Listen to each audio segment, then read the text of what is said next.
Hello friends, Rocky लो classes में आप सभी का फिर से स्वागत है। तो अपन आज बात करेंगे सेक्शन 78। तो 78 बात करने से पहले अभी अपन चर्चा करेंगे सेक्शन 77 के बारे में। तो सेक्शन 77 कहता है कि वारंट का निष्पादन किया जा सकता है। यथार्थ वारंट का निष्पादन कहीं पर भी किया जा सकता है। ऑल ओवर इंडिया में कहीं पर भी वारंट का निष्पादन किया जा सकता है। तो आपको ये पता होना चाहिए कि सेक्शन 77 के तहत वारंट का निष्पादन कहीं पर भी किया जा सकता है। मतलब कि यह कहना चाह रहा है कि अगर किसी व्यक्ति को गिरफ्तार, किसी व्यक्ति के ऊपर, एक्यूज के ऊपर वारंट निर्दिष्ट हो जाता है और वह व्यक्ति क्या है कि एक राज्य से दूसरे राज्य में भाग जाता है, तो ऐसी स्थिति में उस पुलिस ऑफिसर को सीआरपीसी के सेक्शन 77 के तहत उसके पास ये पावर होती है कि उस व्यक्ति को वो भारत के भीतर, भारत के अंदर कहीं पर भी जाए उसको पकड़ सकता है, अर्थात कन्विक्ट कर सकता है। कौन सा सेक्शन पावर देता है? सीआरपीसी का सेक्शन 77। पुलिस अधीक्षक या पुलिस ऑफिसर या ऐसा जो भी हो, मजिस्ट्रेट हो, उन सबको ये सेक्शन 77 ये पावर देता है कि आप कहीं पे भारत के भीतर कहीं पे भी छुप जाए वो व्यक्ति, अर्थात एक्यूज्ड, उसे जाकर पकड़ सकते हैं। कौन से सेक्शन के तहत? सीआरपीसी के सेक्शन 77 के तहत उसे कन्विक्ट कर सकते हैं। तो आप सभी को, मेरे को लगता है, सेक्शन 77 समझ में आ गया। अब बात करते हैं सेक्शन 78। 78 कहता है कि अधिकारिता के बाहर निष्पादन के लिए भेजा गया वारंट।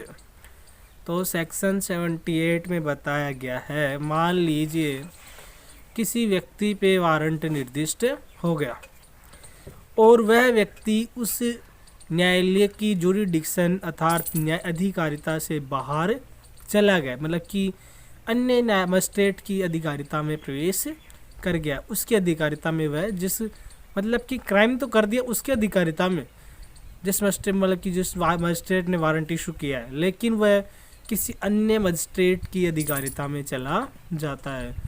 तो ऐसी स्थिति में क्या होगा कि वह मजिस्ट्रेट या तो उस जो वारंट है उसको डाक द्वारा भेजेगा, डाक द्वारा उस वारंट को एक तरीके से एग्जीक्यूशन करवाएगा। फिर डाक से नहीं करवाता है तो ऐसी स्थिति में दूसरी एक स्थिति यह भी होती है कि या तो कार्यपालक मजिस्ट्रेट हो सकता है या फिर जिला पुलिस अधीक्षक हो सकता है या पुलिस आयुक्त हो सकता है। तो उनको यह एक तरीके से वारंट भेजेगा, वारंट निर्दिष्ट करेगा, और वह एस पुलिस ऑफिसर हो सकता है या फिर जो एसआई की पंक्ति सुपर होगा या कार्यपालक मजिस्ट्रेट, वह क्या करेंगे, उस वारंट का एग्जीक्यूशन करवा के फिर वापस भेजेंगे। तो सेक्शन 78 में इतना ही बताया गया है कि अन्य अधिकारिता में अगर वारंट का एग्जीक्यूशन करना है तो या तो डाक द्वारा करवाया जाएगा सेक्शन 78 के तहत, या फिर वहाँ का कार्यपालक मजिस्ट्रेट हो सकता है या कोई पुलिस अधीक्षक या पुलिस आयुक्त या पुलिस अधीक्षक, है ना, इन तीनों में से कोई भी हो सकता है। तो उनसे क्या करवाया जाएगा, वारंट का निष्पादन अर्थात वारंट का एग्जीक्यूशन करवाया जाता है। तो सेक्शन 78 में तय एग्ज़ाम में पूछ सकता है कि मान लीजिए कोई व्यक्ति है, क्राइम करके अन्य अधिकारिता में भाग जाता है, तो उस व्यक्ति पर जो क्राइम किया है एक तरीके से उस जगह का मजिस्ट्रेट न्यायालय वारंट इशू कर दिया है, तो उसका एग्जीक्यूशन कैसे करते हैं?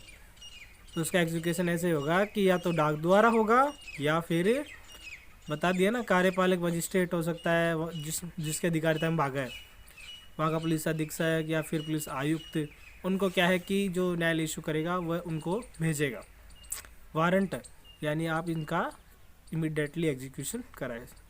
तो आज अपन यहाँ तक की बात करेंगे। Thank you so much Rocky low classes से जुड़ने के लिए। Have you next time.